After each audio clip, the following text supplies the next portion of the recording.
I'm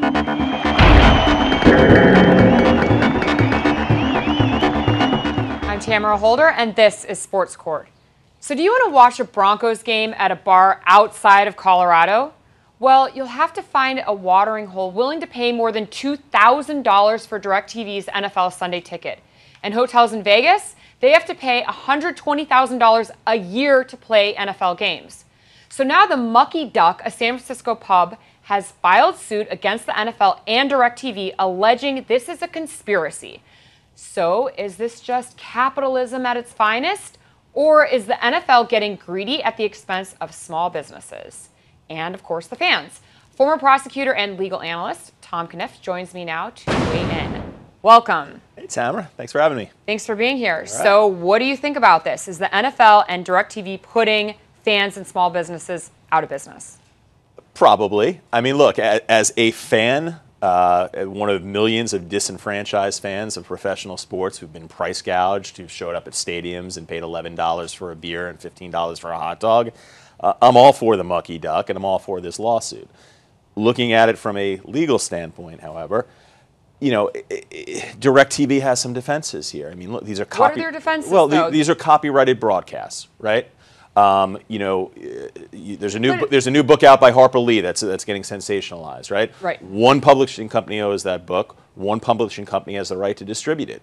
DirecTV bid on this contract with the NFL. I'm sure there's been other media outlets. They were awarded it, and they have a right to charge other people for reproducing or retransmitting their broadcasts. So you bring up an interesting point, though, that fans have no longer been able to afford going to games. Absolutely not. And then they have the option to go home and watch DirecTV NFL Sunday Ticket. But now they are, you know, they are saying only DirecTV brings you every play out of every out-of-market game every Sunday. So to the monopoly aspect, if you want to watch it, it has to be only DirecTV. But look, that's true of every major television network. I mean, only one network brings you the Country Music Awards. Only one network back in the 80s showed Dallas, the biggest television show in recent history, right? I mean, you know, when you're dealing with copyrighted material, which for better or worse is what a professional sports broadcast is, there's always going to be one network that's going to bid on the right to have it, and one network that's going to successfully bid and retransmit it and hopefully make a profit. Now, are the profits they're making are obscene? Absolutely, but making obscene profit is not illegal in our system. Right, but you have fans, and the NFL claims that they are so pro-America, and you know, they were not-for-profit for so long until they just were forced to give it up for fiscal year 2016. But I want to point out to what some of the fans have said online. We dropped DirecTV because having the NFL Sunday Ticket became too much to justify. So we do it the American way. I pay for a cab to take my wife and I about 3 miles to our favorite saloon, watch the games with our friends. The price for the food and hangover are nearly the same as eating, drinking in our house. Factor in additional income and losses from the gambling season, less the hassle of not having to clean up. I'm fine with dropping DirecTV. Listen, I agree with everything this guy's saying. I mean, you know, these are commentaries on the corporatization of professional sports, which is, I find personally, grotesque. I think millions of other Americans do. It's greedy, it's piggish, it's very profitable, but none of those things are illegal. You know, I mean, we can argue all day about everything that's wrong with professional sports and how everybody even resembling an average fan has been all but locked out of the experience, and what they pay the players and all sorts of dysfunctionality.